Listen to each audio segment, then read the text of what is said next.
জন্মাষ্টমী উপলক্ষে আমরা গোপালের জন্য সামান্য কিছু আয়োজন করছি। তো বাড়িতে সব কিছু রেডি করে চলে আসলাম। আমাদের বাড়ির পাশে মামা শ্বশুর বাড়ি হয় সেইখানে, আর এখানে পাড়ার কয়েকজনে মিলে অনুষ্ঠানটা করা হচ্ছে। তো পাড়ার মানে যে কটা গোপাল আছে সবাইকে এক জায়গাতে নিয়ে এসছে। আর এদিকে দেখো সুন্দর করে থালার মধ্যে সব গোপালদের একদম বসিয়ে দিয়েছে স্নানের জন্য, মানে রেডি হয়ে গেছে।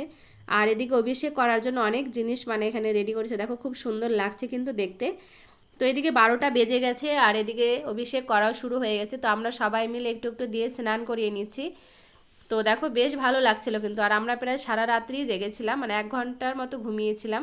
তো এদিকে দেখো এখন ভালো জল দিয়ে স্নান করানো হবে। ওইখান থেকে আমি চলে আসলাম বাড়িতে, আমাদের ঠাকুর ঘরে একটু দেব। তো এদিকে দেখো ঠাকুর ঘরেও দিয়ে দিলাম। আর এদিকে দেখো গোপাল সোনাদের কত সুন্দর করে সাজিয়েছে। তো এখানে সবাই মিলে বেশ গল্প হচ্ছিল। আর তোমাদের ভিডিওটা কেমন লাগলো তোমরা অবশ্যই কমেন্ট করে জানিও। তো সবাই ভালো থেকো।